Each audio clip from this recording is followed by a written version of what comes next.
Regarding the premier of the province, Doug Ford was absent from his daily briefing on COVID-19 today as he's being tested for the virus himself. His deputy premier, also the health minister, Christine Elliott, was also away. It comes after the education minister in the province, Stephen Lecce, who has been regularly appearing beside Doug Ford, was exposed to someone who has the virus. Listen to this. I actually just learned about this a matter of minutes before coming up to the podium, so I certainly can't speak to what anybody else is thinking.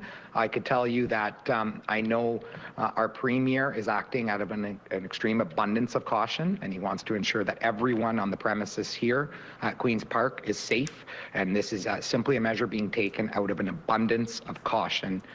Let's bring in CTV's Colin D'Mello, who is the Queen's Park Bureau Chief in Ontario. Good to have you back with us, Colin. What are you hearing?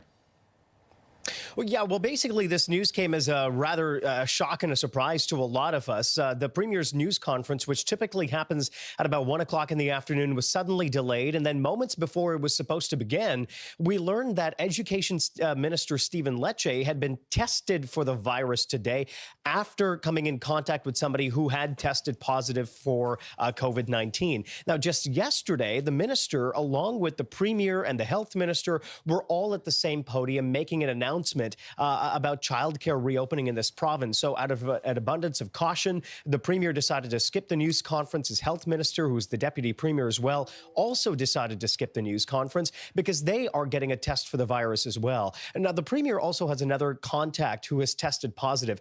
His nephew, Michael Ford, who is a city councillor here in Toronto, has also tested positive for the virus. So it seemed like for the Premier, getting a test was the natural, the smart thing to do, and we're waiting for the results.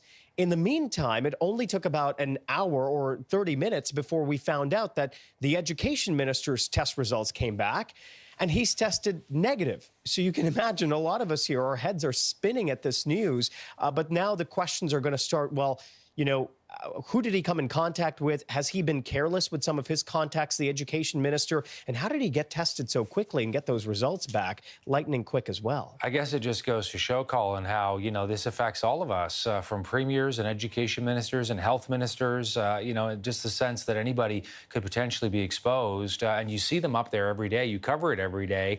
They stand, physically apart from one another. They don't obviously wear masks during the press conference. That's their choice to do that. But that obviously there's some concern here. Well, listen, a lot of these politicians are balancing a bit of a duality here, right? They're not just ministers, they're also MPPs. They have people in their ridings who they need to continuously service in terms of people who might need help with a wide range of issues.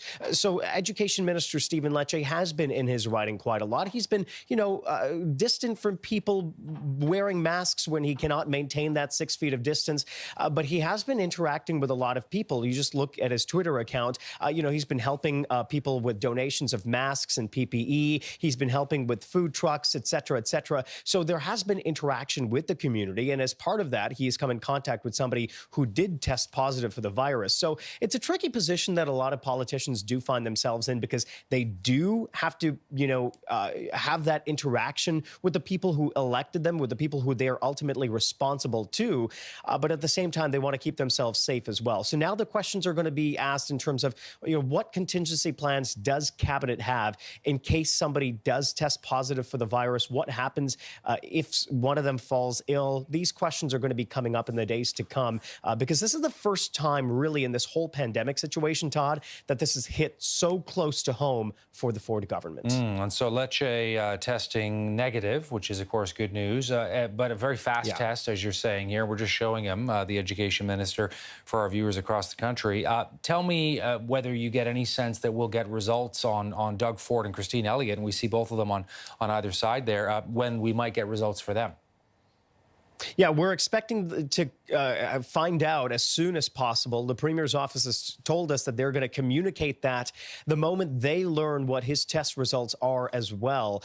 We don't know as of right now whether or not there is a specific clinic at Queen's Park here in Toronto, whether they can get tested. There is in the basement of Queen's Park an actual clinic, but we don't know whether that has been set up to do COVID-19 tests. I do know that, you know, the building itself is sanitized and cleaned quite regularly. And as well, within the building, you know, whenever MPPs are coming in, they do have a singular entrance to come in and out of, and they all are also screened, right? There's a guard there who asks them, have you come in contact with anyone who's had COVID-19, or do you have any symptoms yourself? And so there are those protocols in place to keep the population of Queen's Park at large safe from the virus.